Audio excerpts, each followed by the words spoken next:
आपने ब्लॉग्स पढ़े होंगे, देखे होंगे, फॉलो भी करते होंगे, एडमायर भी करते होंगे कुछ ब्लॉग्स लिखने वालों को और उनके लाइफ़स्टाइल्स को और जो वो एक्टिविटीज़ कर रहे हैं और शेयर कर रहे हैं।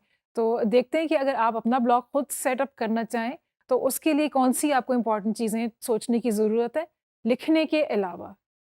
तो ये दूसरे उसके मैकेनिक्स के बारे में हम अभी बात करने लगे हैं। अच्छा, पहले तो आपको ये सोचना पड़ेगा कि कौन-सा प्लेटफ़ॉर्म आपने चूज़ करना है, क्योंकि वन्स आप एक प्लेटफ़ॉर्म चूज़ कर लें, तो वहाँ पे आपका ट्रैफ़िक बन गया है, फ़ॉलोअर्स बन गए हैं, तो उसको स्विच करना मुश्किल होता है। तो ये इम्पोर्टेंट है कि पहले ही आप पूछ के, रिसर्च करके उसके प्रोज़ एंड कॉन्स जज करके और फिर एक वो जो है अपना प्लेटफ़ॉर्म चूज़ करें। WordPress apparently is more popular, ज़्यादातर लोग वहाँ पे अपने ब्लॉग्स डाल रहे हैं और उसमें उनको ज़्यादा अच्छा एक्सपीरियंस है compared to other options for this. और दूसरा ये है कि ये मेक श्योर करें कि you have clarity on the pros and cons of using self hosted versus free hosted blogs. उसमें ये है कि जैसे आप वर्डप्रेस के ऊपर भी कर रहे हैं, तो आप अपना खुद होस्ट भी कर सकते हैं, जिसमें कि आपको कुछ थोड़े से इजाफी पैसे देने पड़ते हैं, या आप फ्री भी कर सकते हैं। तो अगर आप सेल्फ होस्टेड करते हैं तो उसका ये फ़ायदा है कि, और जो इन ब्लॉगर से हमने मशवरा किया है उन्होंने भी ये कहा है कि उससे आप ज़्यादा प्रोफेशनल लगते हैं, क्योंकि उसमें आपका नाम जो है आपकी मर्ज़ी का होता है, ना कि वर्डप्रेस या कुछ और या जो भी आप साइट यूज़ कर रहे हैं उसका नाम आ रहा हो, तो उसमें आपके पास फ्लेक्सिबिलिटी ज़्यादा होती है कई चीज़ों में।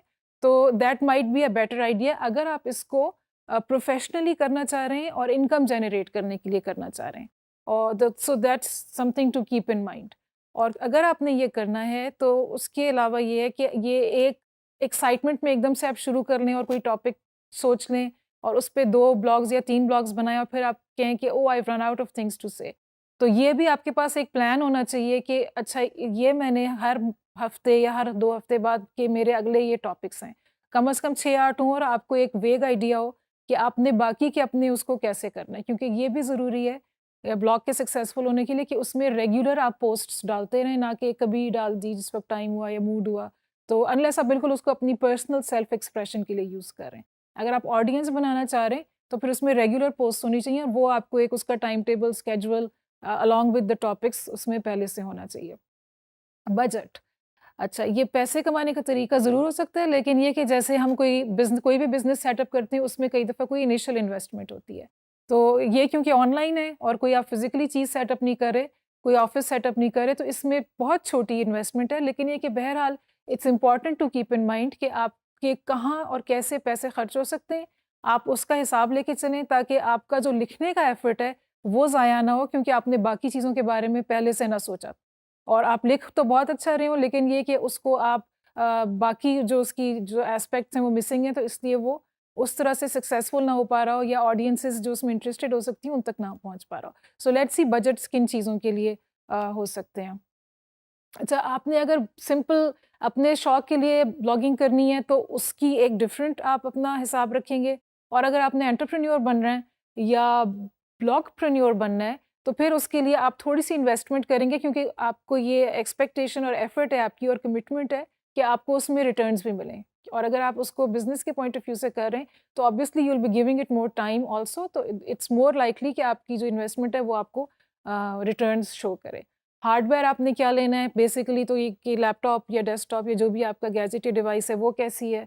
उसके अलावा आपने अगर वो करना है, कोई व्लॉगिंग करनी है या कोई पिक्चर्स वगैरह करनी है, तो आपका कैमरा कैसा है, वेबकैम कैसा है, ये सारी चीज़ें जो हैं ये आपने अपने उसके कीपिंग इन माइंड कि आप उसको कितना आगे लेके जाना चाहते हैं एज अ बिजनेस, उस हिसाब से आपने करनी है। You don't want to invest too much either, इतना भी आप इन्वेस्ट नहीं करना चाहते कि वो गैर ज़रूरी हो, या इतने फैंसी गैजेट्स ले लें कि जिनकी के आपके पास कोई यूटिलिटी ही नहीं है।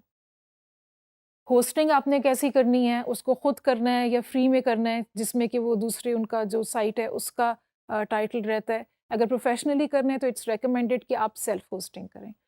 कस्टमाइज्ड ईमेल एड्रेस भी आपको फिर इसी तरह मिल सकता है कि आप उसके थोड़े से कुछ ऑप्शंस हैं कि आप $5 अ मंथ देते हैं और आपका कस्टमाइज्ड ईमेल एड्रेस हो जाता है, यानी कि आपकी कंपनी के नाम के साथ होता है, ना कि gmail.com या yahoo.com वगैरह।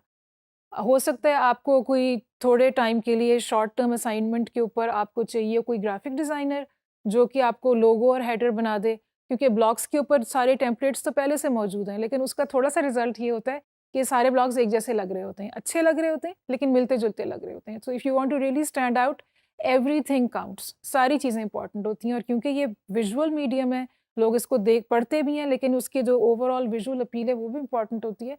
तो हो सकता है कि आप सोचें कि चलो मैं ये सस्ते में किसी ग्राफिक डिज़ाइनर से ये थोड़ा-सा अपना ये उसका लोगो और हेडर वगैरह को डिज़ाइन करवा के अच्छा सा बनवा लूँ। So these are some things to consider. हम ये नहीं कह रहे कि आप ये करें या ये ना करें, बट इसको ज़हन में रखें कि ये ऑप्शंस हैं और आपकी जितनी उसमें कमिटमेंट है और जितनी आप उसको सीरियसली लेके चलना चाहते हैं, उस हिसाब से फिर आप इन ऑप्शंस को कंसिडर कर सकते हैं। फिर ये हो सकता है कि आपका अगर ब्लॉग बढ़ता जा रहा है, व्यूअरशिप ज़्यादा है और आप जो है उसको उतना ज़्यादा टाइम नहीं दे पा रहे, या उसमें डेली या ट्वाइस अ वीक आप पोस्ट नहीं डाल रहे, तो हो सकता है आप दूसरे राइटर्स को एम्प्लॉय करें। शुरू में आप हो सकता है किसी और के लिए ब्लॉग के लिए लिख रहे हो, फिर आप खुद जो है अपने लिए किसी दूसरे राइटर्स को एम्प्लॉय करें और उनसे लिखवा लें, या आप सोशल मीडिया मैनेजर को कर लें, किसी को रिक्रूट कर लें, जो कि अक्सर ये ऐसे लोग होते हैं जो आपको ऑफिस में साथ बिठाने की ज़रूरत नहीं होती। आपने सिर्फ उनको ये एक गाइडलाइंस दी होती हैं कि आपने दिन की इतनी पोस्ट्स मेरे पेज पे होनी चाहिए। फिर वो ब्लॉग को दोबारा सोशल मीडिया के ऊपर रीपोस्ट करते हैं, उसको डिफरेंट डिफरेंट उसके एक्सेप्ट्स ऊपर निकाल के कोई और उसकी हेडिंग डिफरेंट बना के उसको रीपोस्ट करते हैं, उसका उनके पास स्केड्यूल होता है। So they take care of a lot of things, but only if it's a big enough blog and it's a successful enough blog. Training और एजुकेशन की आपकी क्या नीड्स हो सकती हैं? क्या आपने किताबें खरीदनी हैं? आपने अपना ब्लॉग किसी से, ऑडिट का मतलब है बेसिकली रिव्यू कराएं, आप किसी और को एक्सपर्ट को दिखाएं और उससे ओपिनियन लें कि इसमें क्या कमी है, क्या बेहतरी हो सकती है। हो सकता है आप किसी ऐसे नेटवर्क का हिस्सा हों और आपको कोई जो दोस्ती में या मेंटरशिप में कोई आपको ये करके दे दे, या in return for some other favour कि आप उनके लिए कोई और प्रोफेशनल फेवर करें, उनको कोई कंटेंट शायद बना के दे दें और वो आपको आपके ब्लॉग की खामियां और सजेशंस फॉर इम्प्रूविंग इट वो कर लें। So these are also some things जो फ्री में भी हो सकती हैं, लेकिन आप किसी प्रोफेशनल से ऑन पेमेंट भी करवा सकते हैं।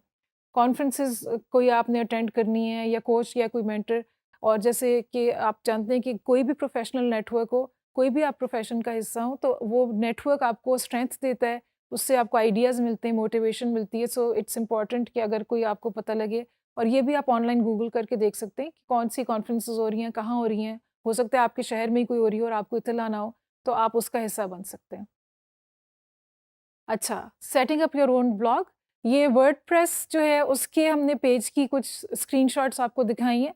शुरू में आप यहाँ पे अपने आपको जब आपने साइन इन कर लिया है अपने ईमेल एड्रेस वगैरह के साथ, तो फिर ये पेज आएगा and then you get started, और उसमें वो पूछेंगे आपसे कि आपने क्या आप करना चाह रहे हैं, क्या नाम रखना चाह रहे हैं उसका। अच्छा, पेमेंट की बात हो रही थी, उसकी ये सारी ऑप्शंस हैं। फ्री में आपको कौन-कौन से ऑप्शंस मिलेंगे? अगर आप उसको पर्सनल, फ्री के बजाय पर्सनल बनाना चाह रहे हैं, तो उसकी आपको थोड़ी-सी पेमेंट करनी है।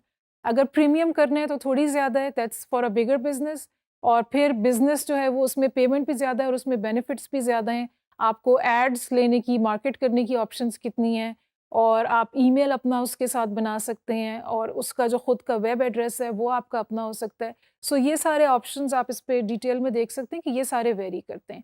अगर मैं अपना ब्लॉग, जो मैं अब जो आप लोगों को पढ़ाते-पढ़ाते मेरा भी दिल चाह रहा है कि मैं भी अपना ब्लॉग बनाऊँ बजाय दूसरी पब्लिकेशंस के लिए लिखने के, तो मेरी भी मर्ज़ी है, लेकिन मैं सोचती हूँ कि मैं अगर बनाऊँ तो मैं पर्सनल वाला जो अकाउंट है उस पे करके बनाऊँ टू स्टार्ट ऑफ, और देन सी कि उसको और बड़ा करना है कि नहीं करना।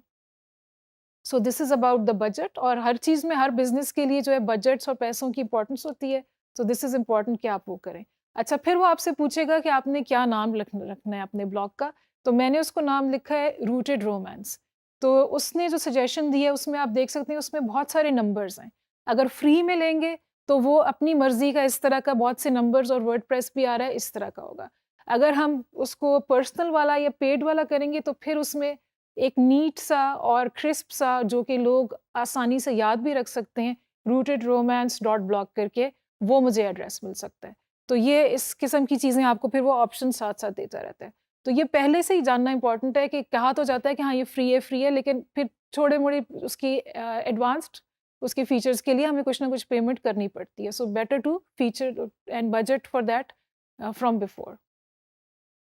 और फिर ये इसका देख सकते हैं कि लेफ्ट साइड पे जो बार है, उसमें आप कौन-सी चीज़ें ऐड कर सकते हैं, उसको आप थीम्स कौन-सी ऐड हो सकती हैं, पिक्चर्स कैसे ऐड हो सकती हैं, ये सारे ऑप्शंस हैं। इट्स वेरी ईज़ी, और कोई बहुत आपको आईटी एक्सपर्ट होने की ज़रूरत नहीं है, आप उसको एक्सप्लोर करें, क्लिक करें, थीम्स भी उसकी हैं डिफरेंट, पिक्चर्स डालनी है, जो ब्लॉग एंट्री है मेन, अपना इंट्रोडक्शन, ऑल दो settings you can do easily. और दूसरी जब आप ये करने लगें और आप सोचें कि ओह! मुझे तो इतनी सारी चीज़ों की समझ नहीं है या सर्च इंजन ऑप्टिमाइज़ेशन की क्या मुझे समझ नहीं है, you can always get help. जैसे पहले भी कहा हमने कि नेटवर्क्स का आपको हिस्सा होना चाहिए, आपके दोस्त हों या आपके पर्सनल सोशल नेटवर्क में कोई लोग हों, गेट हेल्प। ज़रूरी नहीं है कि सारी चीज़ें आप खुद करें। एक हमारी हैं राबिया मुगीस, उनका एक ब्लॉग है और उनसे जब हमने डिस्कशन की तो उन्होंने ये कहा कि मुझे ज़्यादा समझ नहीं है सर्च इंजन ऑप्टिमाइज़ेशन वगैरह की, लेकिन उनकी अच्छी खासी कोई 40-50,000 उनकी फॉलोइंग है और वो उन्होंने ऑर्गेनिकली उन्होंने बना ली है क्योंकि उनकी राइटिंग कंटेंट बहुत अच्छा है। सो डोंट, ये हम इन्फॉर्मेशन आपको दे रहे हैं ताकि आप ज़्यादा उसको बेहतर कर सकें, लेकिन इसमें से कुछ चीज़ों में अगर आप वीक भी हैं और दूसरे एरिया स्ट्रॉन्ग हैं, तो भी आप अपना ब्लॉग स्टार्ट करके and you can take it from there. फिर आहिस्ता-आहिस्ता आपको समझ आती जाएगी तो आप उसको और बेहतर से बेहतर बना सकते हैं।